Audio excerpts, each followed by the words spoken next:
Hey guys, today we're going to take a look at some more data packs for the latest version of Minecraft. Because Minecraft 1.18.2 made some changes to structure generation, a lot of these data packs are going to make changes to biomes and add lots of new structures. You can find the link to all these packs in the description below.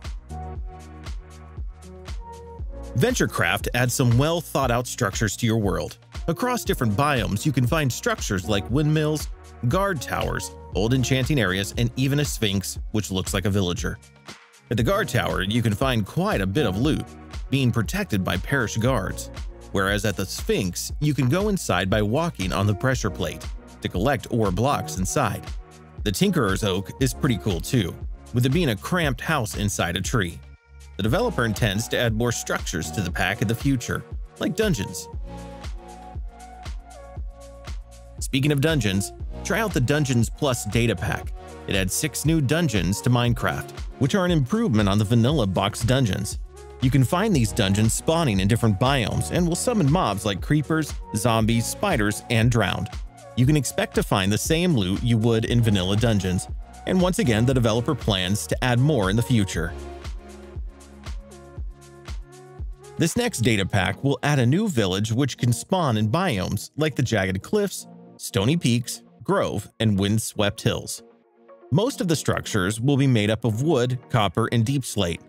They're a lot richer than normal villages, so you can expect to find more loot here too. There's also custom structures like different houses and towers. One interesting feature is that due to their height, these villages have fortified lightning rods. When these are struck by lightning, they become charged and fire a beam at a random mob or the player. By dropping a bone on a crafting table, you'll receive a station crafter.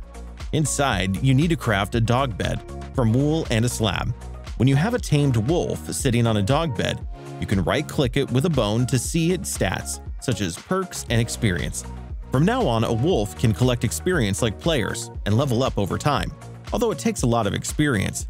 As it levels up, it will gain increased health, damage, speed, and perks. The perks include a wolf giving health regeneration to its owner when they're low on health or occasionally digging for loot. You can also craft toys inside the station crafter, which can be given to your wolf to give them abilities like the Totem of Undying, being immune to fire, and being able to disable creepers or TNT. Every morning in Minecraft, you'll receive a daily quest from someone called Mike. There's around 40 quests included with the pack, which might have you do tasks like sleep in a bed, kill zombies, or mine diamonds. You can have a maximum of 3 daily quests active at once, and you'll receive experience as a reward.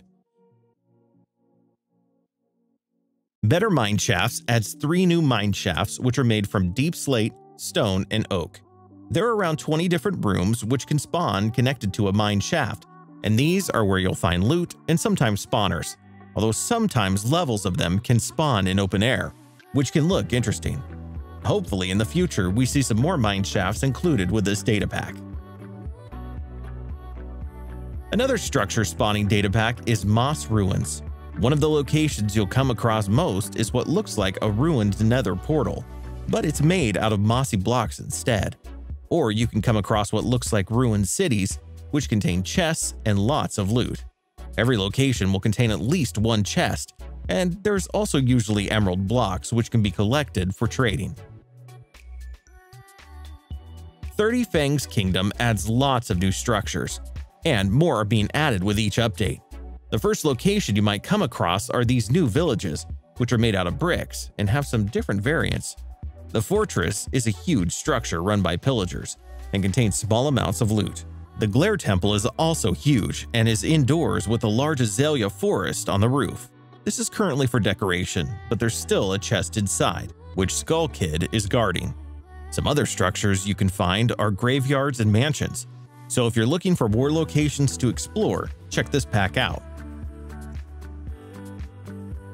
You can now unlock different emotes for leveling up, with the Emotes data pack installed. Each one has a level requirement, and when an emote has been unlocked, it can be played from the chat box or an item can be given to you, which can be placed in your offhand slot. Although because this is just a data pack, you'll be turned into an armor stand during the animation, and it currently includes Wave, Point, Big Wave, Clap, Knothead, and Shakehead. RPG Mining is a pretty fun pack. As you mine ores, you'll gain mining experience, which is separate to your normal experience, and over time you'll level up. Each time you increase your mining level, you'll be alerted in the chat, and for every 10 levels of mining achieved, you'll passively receive the haste effect, up to a maximum of haste 8. A simple structure pack is balloons. Occasionally you'll come across air balloons floating in the sky. Right now there's nothing on them, although it seems the developer is hoping to add NPCs eventually. Towns and Towers, also known as more structures in-game, is probably one of the best structure packs I'm covering in this list. The first feature is that there's a lot of villages added for different biomes, and the designs and structures that spawn vary a lot. For example, on a coastline, a village will spawn with a lighthouse and a lighthouse keeper, whereas on the snowy slopes, villagers spawn in what looks like a ski resort. One of my favorite changes comes to pillager outposts, which also have some different designs depending on their biome. This is something that I think should definitely be added in a future update, so that we aren't always coming across the same outposts. In the ocean, you can find fleets of ships which are owned by villagers, or others which are run by pillagers instead. This pack will allow you to build catapults, and to get started, you'll need to build the main structure out of wood. Then place down a cauldron and drop obsidian inside it. Then it will be turned into a functional catapult. By crouching and walking, you can move the catapult forwards and backwards, or rotate it. Punch under the scoop of the catapult where the launcher is to fire the obsidian, which will explode on impact. Then you can simply throw another block of obsidian into the center of the catapult to reload it. Another pack to change villages is Overhauled Villages. The size of a village is increased so that they feel like small towns and cities instead. But I also like the design of them, as they have a lot more detail than vanilla villages, with lots of new building types also being added. Desert villages are much better, as they have more greenery now, and everything doesn't blend together in the same color.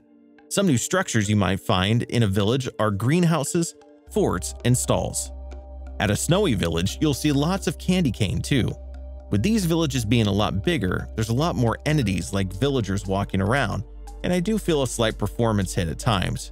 There's also some new pillager outpost variants available.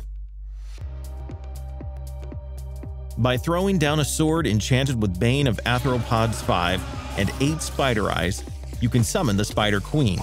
It will spawn alongside some cave spiders, who are able to poison you. And if the Spider Queen is able to bite you, then you'll also receive the nausea effect, which makes the fight harder. She has a boss bar and is able to scream to empower nearby spiders. It has a not-so-nice death animation, which you might not like if you have arachnophobia. But you'll receive the Spider Queen head, which will prevent spiders from dealing damage when it's worn on the player's head. After installing the realistic car pack, do the reload command to obtain some spawn eggs, but there's also recipes available. You'll be able to place down a car as well as a gas pump. Driving the car is simple. You can just use the WAS and D keys to move, and it's pretty fast. You can see your current speed, fuel, and health on screen. The car itself can be interacted with. You can open doors, open the hood, change the gear shift, and even turn on the headlights. By placing down the gas pump, you can drive next to it and interact with it to refill your car. As the car becomes damaged, you'll start to see the condition of the vehicle deteriorate. Better upgrading tools will make some changes to the smithing table. Now you can upgrade tools and armor between all tiers. So by placing a wood sword inside a smithing table, you can continuously upgrade it between cobblestone, iron, gold, diamond, and netherite. Use this data pack to add some new mobs which can naturally spawn in your world. It adds just over 10 new creatures, like the Bastion Guard, Water Ghost, Black Widow Spider, Ice Shooter, and Barbarian. Each of these creatures have a rage and anger value, and will allow them to do different skills, like a Water Ghost being able to summon lightning, or Barbarians, which can rush you. You'll find these mobs spawning throughout all different biomes and dimensions. That covers some new data packs for the latest version of Minecraft. I love some of the structure packs from this list, and they can be worth installing to your world or server. If you want to find more data packs or mods, then take a look at my channel, and I'll be back soon with some more videos.